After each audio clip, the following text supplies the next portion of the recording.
Horoscope September 20, 2024 para kay Scorpio.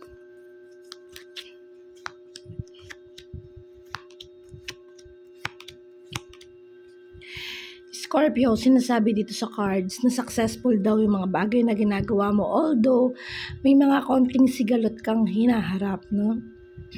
May konting conflict kasi nakikita ko dito yung mga taong ahead sa'yo or yung mga taong nandyan para supportahan ka is nagkakaroon ng konting sigalot kasi bumabaliktad yung cards mo, no? Nagre-reverse. Sabi dito, ilaban mo lang daw, ituloy mo lang daw, i-focus mo na lang daw yung sarili mo dun sa happiness na nakukuha mo sa ibang parte o sa ibang member of your family. Maaari ding friends.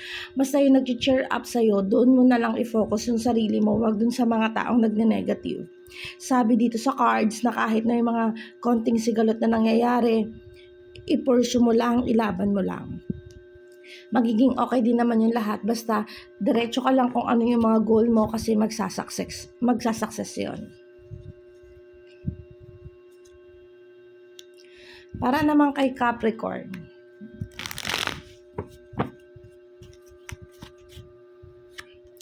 Capricorn, sinasabi dito sa cards na nagkakaroon ng negativity yung mga bagay-bagay sa iyo, ano?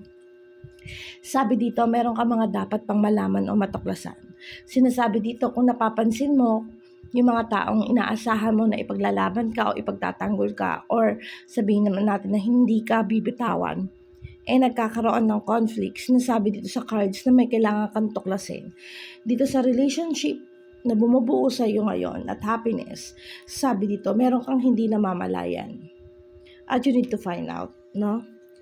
Sabi dito, kailangan mong alamin kung ano yung mga nangyayari. In the end kasi nito, maaaring masaktan ka.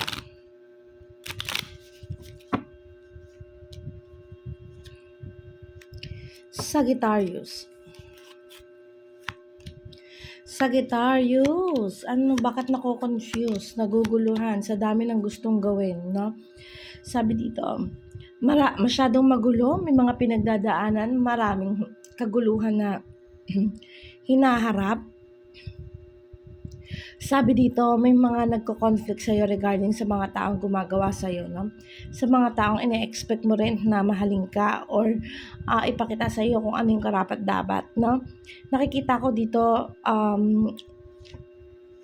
may ongoing battle ka kasi yung mga taong minamahal mo, hindi ka pinapahalagahan or hindi ka binavalue. But sabi dito, wag kang ma-confuse, wag kang maguluhan. Kung wala man nagbibigay sa'yo or sabihin na natin, hindi man napapagbibigyan yung mga gusto mo or yung mga nangyayari is hindi naaakop sa kagustuhan mo, things will coming better daw. Huwag ka mawalan ng pag-asa. Then sabi dito, sa susunod na mga araw, magiging masaya ka rin. No? Kung may pinagdadaanan ka sa Sagittarius, matatapos yan.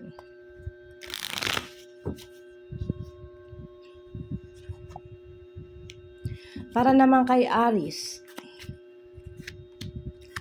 Aries, injustice na naman ang bumungad sa'yo.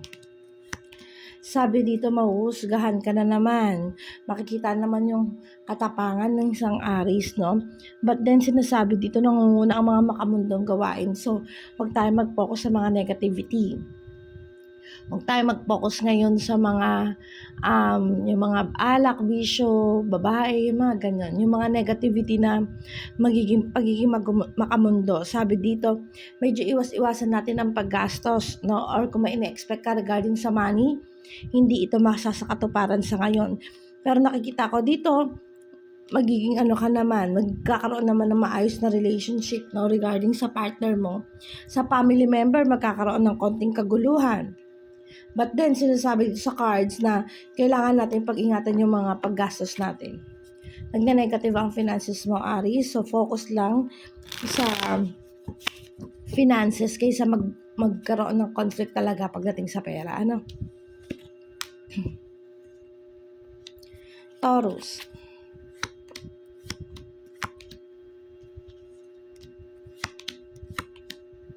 Okay. Sabi dito sa Taurus sa cards mo, victory, pero meron pa rin namang nandyan tao na talagang loyal sa'yo. no? Sabi dito matatapos yung pagiging stagnant mo o yung hang mo. Alam ko may pinagdadaanan ka ngayon, Taurus. Sinasabi dito na masakit man pero kailangan mo magdesisyon ng tama, no? Mas piliin mo yung matalinong pagdedesisyon over dun sa nararamdaman, no? Sinasabi dito sa cards na in pain daw si Taurus, in pain, pero sabi dito makakapagdesisyon ka naman ng okay, ng tama, no? Focus ka lang dun sa mga nagpapahalaga rin sa'yo. Huwag mong fokusin yung mga taong negativity, no? Regarding sa finances, magiging maayos naman yung daloy mo. But then, sinasabi sa cards na pahalagahan mo yung sarili mo. Sarili mo muna yung isipin mo kasi nakikita ko dito nasasaktan ka na. Libra, nawawala ng guidance ng universe. Okay. Confused. Sabi dito, huwag kang masyadong magtitiwala sa mga taong nakapaligid sa'yo dahil hindi lahat yan genuinely na gustong mapabuti ang kalagayan mo, Libra, no? Sinasabi dito, may mga nag-o-offer sa'yo ng friendship or mabubuting gawa, but then, iba yung intention nila sa'yo, no? Sabi dito, you need to know, you need to find out kung ano yung labanan na yan.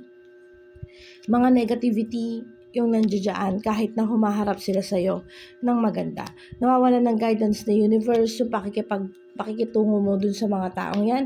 Kaya kailangan, Libra, mag-focus ka doon. Baka may lumapit sa'yo regarding sa pautang, wag mo munang bigyan dahil hindi ka nito mababayaran. Or mga kaibigan na kamimit mo lang na nagpapakita ng genuinely sa'yo na gusto talaga kanya or masaya sa'yo, but then the card saying merong hidden, no? So be careful, don't trust anyone, Libra.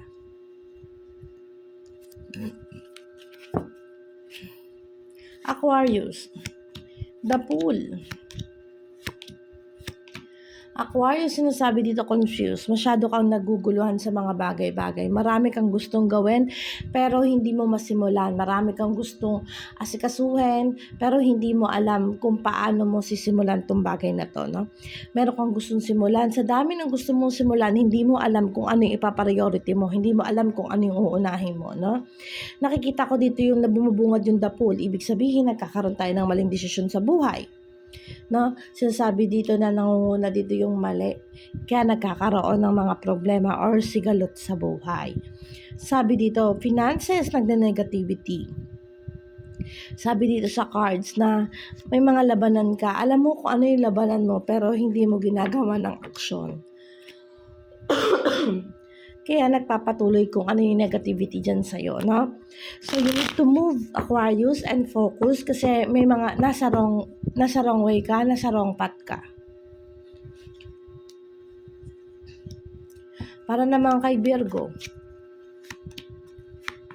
Confused. Sabi dito, be independent daw, Virgo. Kung maasa ka sa isang tao na tutulungan ka pagdating sa regarding sa finances, wag mo siyang asahan dahil nakikita ko dito negative siya. Then nakikita ko rin dito na nawawalan ng guidance ng universe, but then sinasabi dito, be empowered. Sabi dito, no, be emperor.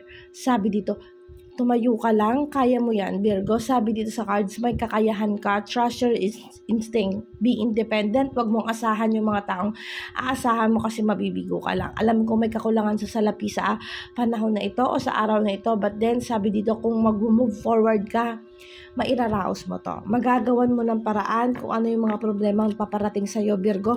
Basta focus lang kung ano yung dapat mong gawin. Ha? Huwag ka nang umasa sa ibang tao. Cancer.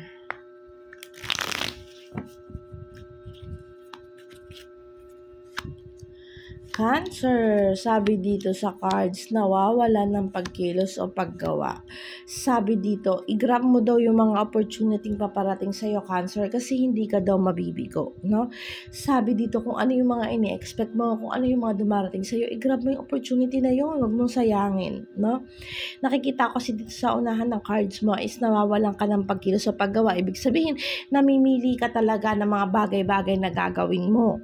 But then, the cards say, kailangan mo mo magpakatatag at kailangan mong i-achieve yung mga dapat mong i-achieve para hindi ka manghinayang sa bandang dulo. Anyway, yung may mga paparating na opportunity sa'yo, hindi naman ito magiging kabiguan, so ituloy mo at i-pursue mo ito. Para naman kay Gemini, sinasabi sa cards na tuloy-tuloy lang pagkilos. Nakikita ko dito may konting kabiguan ka kasi may mga missed opportunities ka. Medyo hindi na-align yung mga bagay na ginagawa mo, no? Lack of knowledge ka. Time management ang kailangan ni Gemini, no? Nakikita naman yung mga sacrifices mo, kaya lang siguro hindi naaayos yung kung ano talaga yung kailangan mong i-priority. Nakikita ko dito may konting kabiguan ka pagdating sa career kasi nakikita ko dito may mga bagay na hindi ka tinatanggap or hindi naaasikaso, no? Sabi dito pakatatag ka, tuloy-tuloy lang, and then sabi dito sa cards, things will coming better naman, Gemini. Pisces.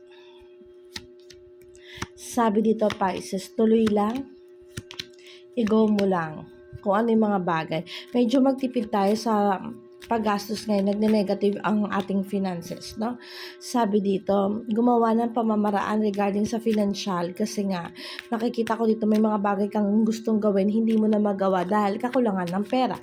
So, kailangan para to be able to do what you want to do, kilos muna tayo, no? Gawa tayo ng way para, sabi dito sa cards, kaya mo naman magagawa mo naman daw ng action. Alam kong may kakayahan ka naman kumita ng pera or makagawa ng diskarte. But then, sabi dito, i-pursue mo yon, no? Nakikita ko kasi dito na may nilook forward ka parang na-stagnant ka sa isang sitwasyon, Pisces, no? But then, sabi dito, stop mo yon, kailangan ka mag-focus and do something better for yourself, lalo na sa financial. Para kay Leo, wow. Okay.